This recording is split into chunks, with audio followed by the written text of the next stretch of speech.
ちは、としです。今回は、BMX を始めたら、これを揃えておいた方がいいよっていうアイテムを紹介しようかなと思います。なので、これから BMX やろうかなっていう人とか、BMX を始めたけど、そんなに年数も経ってなくて、何を持ってたらいいのかなとか、悩んでる人に向けて話そうかなと思います。今までは結構 BMX もうやってる人向けの動画ばっかりアップしてたんですけど、なんか意外とこのチャンネル見てる人の中で、これから BMX やろうかなと思って見てる人もいるらしいので、そしたらこれから始める人向けの発信があってもいいかなと思ったので、話していこうかなと思います。すでに BMX 始めてる人とか、歴長い方は見ても参考になるかどうかわかんないですけど、意外とこのアイテムいいなって、思ってもらえるものもあるかもしれないので、よかったら見てってください。後半はちょっと、膝の手術が終わった件の、雑談もしようかなって思ってます。まず一つ目はこれですね。アーレンキー。六角アーレンキーですね。六角レンチとか、呼ばれたりします。六角スパナーとか。みんな大体六角レンチって、呼ぶことが多いかもしれないですね。これ、見ての通り結構カラフルなんですよ。いろいろ使ってみて、このなんかカラフルなタイプが一番いいなと思って。で、大体の場合 BMX だとこの 6mm っていうサイズが一番多く使われるんですけど、色がついてない六角レンチだと 6mm どれかなって数字を見てこう探さなきゃいけないんですけど、こういうカラフルなやつだともうパッと見で、黄色だなっていう風にわかるんで、ステムを締めたいときはこれ黄色で、チェーン引き締めたいときは水色だったなとか、なんかそんな風に色で覚えられるので、これはすごいなんか作業上のストレスが少なくて、本当にいいなと思いました。値段は確か1000円から2000円ぐらいですね。これから買おうっていう方におすすめなのは、8mm まで、セットになってるタイプがいいと思います。大体 6mm まであれば、ほとんどのボルトは締められるんですけど、たまに 8mm 使うやつもあったりするんで、大体 2mm から 8mm ぐらいが入ってれば安心かなと思います。で、これ価格帯なんですけど、極端に言えば100均でも売ってるんですよ、こういうのって。ここまでのサイズ揃ってないと思いますけど、100円でも売ってたり、あとホームセンターとか自転車屋さんで安いの探せば多分500円ぐらいのセットもあると思います。僕、高校生の時に初めて買った時はもう安く抑えたいっていう気持ちがあったんで、100均とかのも買ってみたんですけど、やっぱりね、どうしてもこう、削れてくるというか、舐めてきたりするんで、そうするとこっちの六角レンチだけじゃなくて、BMX に使われてるボルトの方までダメージがいっちゃったりするんで、あんまり安すぎるのはおすすめしないです。1000円前後から、もっと出せる人は2000円とか、そんぐらい出してもいいかもしれないですね。このレンチの先端部分見てほしいんですけど、こういう風になってるんですね。ボールポイントとかって呼ばれるんですけど、こういう形状になってると、ボルトに対して多少斜めに入ってても回せたりするので、こっちのボールポイントっていうのがついてると、より便利かなと思います。というわけで、六角レンチは、まず必須です。BMX やってると、普通の自転車よりもいろいろ負担をかけるんで、ハンドル周りのネジが緩んできたりとか、結構知らないうちにいろいろ緩んでくるんですよ。緩んだままにすると、ハンドルが曲がってたりとかしてしまうので、これは絶対必要です。で、六角レンチ、今紹介したんですけど、あったら便利かなっていうのがこれですね。マルチツールとかって言われるのかな。六角レンチとかドライバーとかがセットになってる商品ですね。こうやって使うんですけど、さっきのレンチと比べちゃうと、ちょっと、力は入りにくいですね。ここがやっぱ動くんで、ちょっとした、縮めとかそういう時には結構使えるんで、僕は乗りに行く時はだいたいこれで済ませることが多いですかね。あと何かあった時用の予備として、持っとくと便利かなと思います。これはクランクブラザーズっていうところのメーカーのマルチツールで、ちょっとデザインもかっこよくて好きなので、これを使ってます。マルチツールもおすすめです。はい、次は空気入れですね。フロアポンプです。このよくある地面に置いて踏むタイプのやつですね。メーターがついてるタイプのやつがいいです。これメモリ見てもらうと 160psi まで、書いてありますね。BMX だと結構 PSI で気圧が表示されてるタイヤとかが多いので、この PSI の単位がわかるものの方がいいんじゃないかなと思います。このバルブに挿すところは、アメリカンに対応しているものと、フレンチにも対応してる方がいいですね。オンラインで買うんだったら、何に対応してるかっていうのは必ず、書いてあると思います。店頭で買う場合は店員さんとかに聞けば大体答えてくれると思います。で、これ金額なんですけど、大体4000円以上のものを僕はお勧めしてます。3000円以上でもなんとか入るかな、空気は入れられるかなと思うんですけど、なぜかっていうと、これ安いものになればなるほど空気入れるのがめちゃくちゃ大変なんですよ。で、普通のママチャリとかシティサイクルだったら、そんなに高い気圧入れないんで、安い空気入れでも全然入るんですけど、BMX の場合は結構高い気圧を入れるので、安すぎる空気入れだと、こう、高い気圧を入れようとした時に抵抗がめちゃくちゃ大きくて、めっちゃ力いるんですね。で、おそらく安い空気入れって、素材が結構プラスチック使われてる部分が多かったりとか、空気入れ自体があんまり硬い素材を使われてなかったりすると思うんで、そこでしなったりして、力がうまく入らないんじゃないかなとは思ってます。ただの予想なんで全然違うかもしれないんですけど。で、2、3種類ぐらい使ってみて、やっぱり体感では4000円以上のものがいいんじゃないかなっていう気がします。これは確か4000円ぐらいですね。メーカーは別に特に大体どこでもいいかなと思います。かっこよさで選ぶんだったら、レザインっていうメーカーの空気入れがめちゃくちゃかっこいいです。結構高いですけどね。1万円とか2万円とか、そういう空気入れもあったと思います。で、高い空気入れってどんぐらい違うのかなって気になったんですけど、その高いのを使った人に聞いてみたら、普通の空気入れはこれ両手で一生懸命入れないといけないけど、高いやつはもう片手でも全然いけたみたいな話があったので、高ければ高いほどそういう性能がいいみたいです。ただ4000円ぐらいのを買えばまず問題ないかなと思います。あとはですね、空気入れもいろんな空気入れがあって、携帯できるような小さいタイプのものとか、使うたびにカートリッジをつけるようなタイプのものとか、そういうのもあるんですけど、最近はこの電動の空気入れっていうのも流行ってますね。僕は結構これも使ってます。手のひらと比べるとこんぐらいのサイズ感ですかね。空気入れる作業ってちょっと疲れるんで、やっぱこういうのがあると楽できます。これは本当楽です。これはちょっとね、若干重いっていうのと、空気入れる速度は結構遅いです。数分待たないといけないです。あとは、音もまあまあするんで、エンジン音みたいな音がするんで、夜中にアパートとかで使ったらちょっとうるさいかなっていう気がします。細かいことは、別の動画でこの商品だけ取り上げた動画があるんで、よかったらそっちを見てみてください。続いて、こちらです。ラチェットレンチっていうのかな？ちょっとすいません。正式名称、今わからないのでテロップで入れておきます。これは何に使うかというと、ペグの中のナットを緩めるために使います。こうしてペグの中に入れて、ナットを締める、緩めるっていう感じですね。これは別々で3つのパーツに分かれてまして、これが本体のラチェットレンチですね。で、これが、ソケットです。で、これがエクステンションバー。ペグの奥のナットに届かないといけないので、こういうのを使います。これは僕は全部バラで買ってます。はい、こういう感じですね。で、本体は、ここに、スイッチがあるタイプっていうのも売ってます。でこれで、時計回り、半時計回りっていうのが切り替えられます。これは便利なんで僕は使ってますけど、全然このスイッチがないタイプでもいいと思います。であとこのエクステンションバーですね。これは僕が使ってるのは12センチか13センチぐらいなんですけど、10センチあれば大丈夫かなと思います。であとこれですね、ソケット。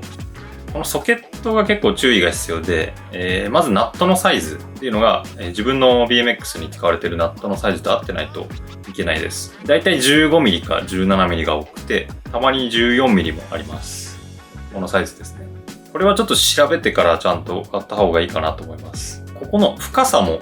大切で、ホームセンターとか行くとだいたい浅いタイプの方が多いと思うんですけど、この深さが深いタイプにしないと、そのナットから飛び出てるシャフトが奥に当たっちゃって、ちゃんと回せないっていうことがあるんで、このディープソケットって呼ばれるタイプ、深いタイプを買った方がいいです。結構ホームセンターによってはなかったりもするんで、僕はだいたいネットで買ってます。これで3つセットでだいたい4000円ぐらいかなとかはすると思います。これもね、金額本当にピンキリで、本体がめちゃくちゃ高いのもあるんですよ。1万2万とか。液晶パネルがついてて、そのトルクの強さ。どのぐらいの強さで締められてるかっていうのを計測できるタイプとかもあったりするんですけど、さすがにそこまでは必要ないかなと思うので、2000円前後とかの本体のやつで、十分かなと思います。あとはここですね、この四角い部分。ここがですね、2種類ぐらい規格があって、サイズが合わないとエクステンションバーとかが入らなかったりするので、このサイズもちゃんと確認しといた方がいいと思います。はい、次は、パンク修理キットですね。タイヤレバーと、ちょっと今ここにないんですけど、チューブの穴を塞ぐためのパッチと、あとゴムのりですね。で基本的には、その3つがあればパンク修理はできるんですけど、いろいろ使ってみて僕が、いいなと思ってるのは、ハナレーサーのイージーパッチキットっていうやつで、これはゴムのりがいらないタイプなんですね。本当にシールみたいにペロッと剥がしてペタって貼るだけでパンク修理ができるっていうものになってます。耐久性は普通のパンク修理のパッチと比べたらもしかしたら弱いのかもしれないですけど、ちゃんと比較したことはないですし、イージーパッチキット使ってそこから不具合が出たってことも今のところないので、ゴムのりとか持ち歩くのめんどくさいし、ゴムのりもなんか経年劣化で固まってっちゃうしめんどくさいので、今はイージーパッチキットしか使ってないです。で金額は普通のパッチと比べるとちょっとだけ高いです。って言っても数百円なので、全然イージーパッチキットでいいかなと思います。であとは、タイヤレバーですね。で、このタイヤレバーは、金属製のものとか、こういうプラスチック、樹脂製のものとかあるんですけど、こういう金属じゃないタイプのがいいかなと思います。金属製だとちょっとリムを傷つけちゃったりとかするので、プラスチックっぽいタイプのものがいいかなと思います。僕が愛用してるのはこのレザインっていうところのやつで、こういう風に、なんでしょうね、合体してコンパクトにまとめられるんで、これは気に入ってます。最初パンク修理とかタイヤ外すの慣れない時は2本だと心もとないかもしれないので、3本ぐらい入ってるタイプの方が、安心かもしれないです。力の入れ方があんまりうまくなかったりするとこうバキって折れることもあるんで、初めて買うんだったら3本入りのタイプがおすすめです。はい、続いてこちらですね。パーツクリーナーです。これはなんか自転車用とかじゃなくていいんですけど、全然車向けのやつとかでいいです。なんか自転車メーカーが出してるちゃんとしたちょっと高いパーツクリーナーとかもあるんですけど、全然安いのでいいです。これで本当に200円とか300円とかそんなもんです。これはグリースとかで汚れたパーツを綺麗にするときに使えるので、まず持っといて損はないなっていうものですね。多分 BMX 続けてる人だったら必ず持ってるんじゃないかなと思います。続いて鍵ですね。一切外に出さないって人は鍵必要ないかもしれないんですけど、一応持っといた方がいいかなと思います。鍵もいろんなタイプがあるんですけど、僕が一番使ってるのはこの、中にチェーンが入ってて周りが布で覆われてるタイプです。ナンバー式にしてます。キーがついてるタイプのやつにしちゃうと、僕キーを多分なくしたりとか忘れたりしちゃうんで、番号式にしてます。あとはこういうよく見るワイヤータイプのやつですね。鍵もいろんな種類があって、こういう柔軟性のある程度あるワイヤータイプっていうのと、こういうチェーンのタイプとか、あとは多関節プレートタイプとか、U 字ロックのタイプとか、また細いワイヤーのタイプとかもありますね。あんまりこのワイヤーが細すぎると、簡単にパチンって切って持ってかれちゃうので、細いのはお勧めしないです。これでも割と細めなんで、そういう盗難のプロにかかれば簡単に切れちゃうのかなと思います。こういうチェーンの周りに布が巻いてあるやつとかは、多少切断しにくいらしいですね。チェーンだけだったら簡単に切断できるけど、布が巻いてあることで、刃がうまく入らないというか、切りにくいらしいです。頑丈な鍵になればなるほど、すごい重さも重くなるんで、持ち運びは大変になるかと思います。で切れない鍵っていうのは多分ないと思うので、狙われづらくするっていう目線で選ぶといいかなと思います。実際やっぱり BMX の盗難って結構効くんですよ。僕の友達も昔一緒にBMX 練習した時に、ちょっとゲーセン寄ろうって言ってゲーセンに入ってって、4台ぐらいみんな並べてて、鍵確かみんなしてなかったんですけど、そのうちの1台が持ってかれちゃったんですよね。ほんと30分とかそのぐらいの間だったんですけど、結構お金かけてたいい自転車がね、持ってかれちゃってて、当時のその友達もかなりショック受けてたんで、そんな鍵なんてね、1000円2000円とかで買えると思うので、とりあえずは持っといた方がいいかなと思います。今ちょっと手元にないんですけど、ライトですね。ライトは、夜間公道を走る場合は必要になります。基本的には前側が白のライトで、後ろ側が赤、オレンジとか、そういう色です。厳密にルールが決まってたと思うので、詳しく知りたい方は調べてみてください。前側に赤とかつけちゃうと、周りから見た時にどっち向きに進んでるかっていうのがわからなくなっちゃったりするので、前に赤はつけちゃいけないとか決まりがあります。なんで前は白、後ろは赤っていうのが基本にはなります。で当然 BMX で練習する時とかは、ライト邪魔になるので、簡単に取り外しができるタイプのがいいかなと思います。ライトについてはブログでも紹介しているので、よかったらそっちも見てみてください。あと工具ではないんですけど、スニーカーもかなり大事ですね。BMX 始めたばっかりの人を見てると、たまにランニング向けのスニーカーとか、そういうので乗ってる方もいるんですけど、できれば BMX に向いてる形のスニーカーの方がいいです。BMX 用っていうのはあんまりないんですよ。ほぼなくて。大体みんなスケートボード用のスケシューって呼ばれるスニーカーを履いてます。結構周りのライダーとか見てて人気なのは、プーマのスウェードとか、あとバンズのハーフキャブとか、最近だとエメリカ、ちょっとモデル名忘れちゃったんで、載せときますけど、エメリカのシューズも結構気に入ってる人は多いです。で僕も最近はそれが気に入って履いてます。プーマは結構幅が狭いんで、人を選ぶと思います。僕もプーマのスウェード履いたんですけど、幅がやっぱりね、狭くて合わなくて、足が痛くて結局使うのやめちゃったんで、自分の足にちゃんと合ったものがいいかなと思います。でスニーカーの選び方についてもブログで紹介してるので、よかったらそっちも見てみてください。はい、あとその他の工具ですね。今まで紹介した工具はもうほぼ必須かなっていう感じなんですけど、このあたりの工具も、ゆくゆくあってもいいかなと思ってます。これは薄型のスパナーですね。このぐらい薄いスパナです。これはホイールの真ん中の方にあるハブのナットを締めたり緩めたりするためのスパナです。僕が持ってるのは 19mm、21mm、22mm、23mm っていう、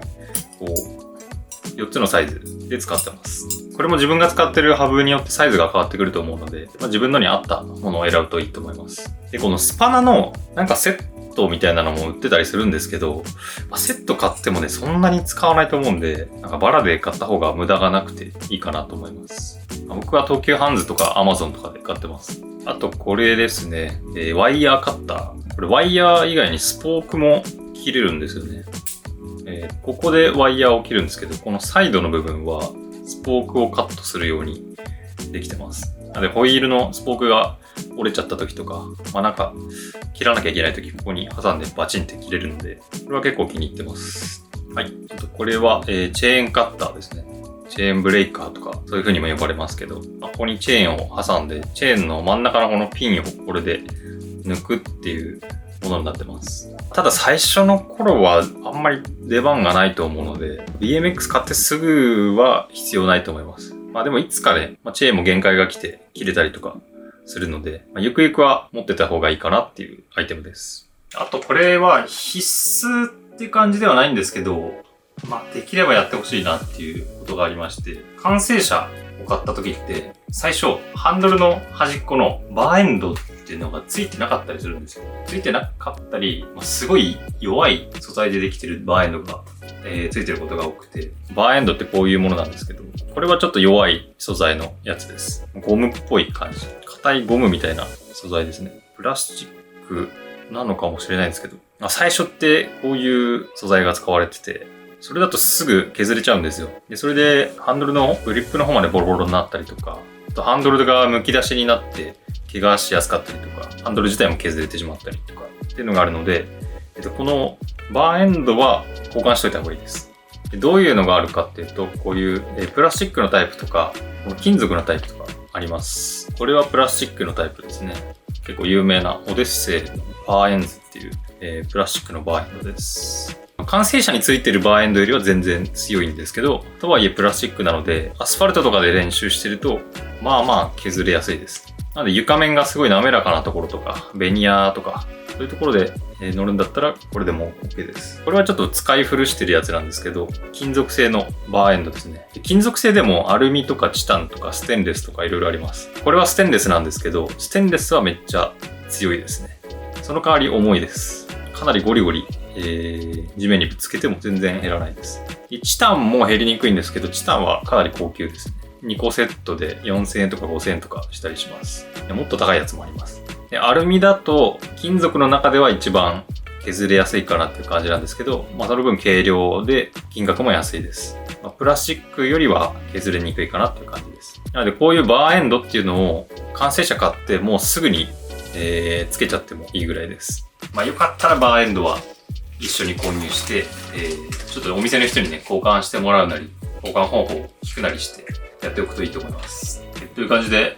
他にももしかしたらあるかもしれないんですけど、今思いつくのはそんな感じですね。BMX だけでもね、結構初期投資でお金かかっちゃうんですけど、それ以外にもこういう工具とかは一応用意しておいた方が安心して楽しめるかなと思います。ブログでも最初に揃えておいた方がいいものまとめてあるので、気になる人はそっちも見てみてください。ここから余談になるんですけど、先日ですね、7月22から膝の手術のために入院をしまして、24日に手術して、これ撮影してるのが8月1日なので、手術からだいたい1週間ぐらい経ちました。今のところ調子は良さそうというか、メスを入れたところはね、さすがにちょっと痛いんですけど、手術後のすごい炎症が痛いとか、そういうのはあんまりなくて、手術の翌日には普通に松葉杖なしで歩けるようになってたので、ちょっと一安心という感じです。膝の中に入ってたピンとワイヤーっていうのをもらったんですよ。摘出したやつを。こんなやつなんですけど。これ美容系 YouTuber みたいな持ち方ですけど。ピンがこれです。この2本で串刺しにしてた感じですね。で、このワイヤーで人体にぐるっと巻きつけて、皿を固定してたらしいです。膝の皿にぶっ刺して、この上下に飛び出てたんですよね。この上とこの下が皿からはみ出てる状態で飛び出てたんで、そりゃこんなとんがったの出てたら痛いだろうっていうくらい結構鋭利なんですけど、こんなのがね、膝の中に入ってたんだと思うとちょっと恐ろしいですね。半年ぐらい僕の膝の中で頑張ってくれた、金具たちです。でも本当に膝の中からこの異物が取れたっていうのがすごい、気持ち的にすごいスッキリして、今までは膝の違和感がこの金具のせいで起きてるんじゃないかとか、この痛いのは金具のせいだろうっていうそういう気持ちがあって、ずっと気持ち悪かったんですよね。グッて力入れるのも怖いし、ピンがね、突き出てる状態でこんなに力入れちゃって大丈夫なのかなとか、そういう心配もあったりして、思いっきり動けない時もあったんで、やっぱり心理的にもこれがなくなるっていうのはすごい嬉しくて、これであとはね、傷が塞がって、ピン抜いた部分は空洞になってるので、その骨が埋まるのを待って、あとは筋トレもして、筋力を取り戻して、そうしたら、ほぼ元の状態に戻るのかなと思うので、やっとここまで来たなという感じです。去年の11月に骨折して、こんなに長い間苦労するとは思わなかったです。最近しょっちゅう言ってますけど、プロテクターもぜひ検討してみてください。でもやっぱプロテクターってつけるのがめんどくさいじゃないですか。蒸れたりするし。それが嫌で、前に僕自分の持ってるパンツを改造したことがあって、パンツの中にこういうね、プロテクターをパンツに縫い付けたことがあるんですよ。これは皮膚に貼るタイプのプロテクターっていう珍しいプロテクターなんですけど、これをパンツの中に、パンツの膝のあたりとかに縫い付けて固定してしまって、でそれで、ちょっと動いてみたんですけど、それは結構調子良くて、まずそのプロテクターをつける作業がないっていうのがもうめちゃくちゃ良くて、やっぱりその一手間がめんどくさいじゃないですか。あとは服に縫い付けてあるから、蒸れないんですよね。普通のプロテクターって履くとやっぱりちょっと圧迫される感じになるので、どうしても汗かくと蒸れるんですけど、これを服の内側に縫い付けちゃえば、空間が生まれるので、かなり蒸れにくいんですよね。そういうアパレルとか、プロテクターが出たらいいのになって思って、自分で作ってみて、それはすごい良かったので、ちょっと改善しながらね、自分なりに作ってみようかなと思ってます。販売してくれって言ってくださる方もいたんですけど、ちょっとそこまでやるかは、ちょっとまだわかんないです。簡単に作れるようだったら、皆さんにも共有したいなと思ってます。じゃあ今回はこの辺で終わりにします。また引き続き見てもらえたらなと思います。さよなら。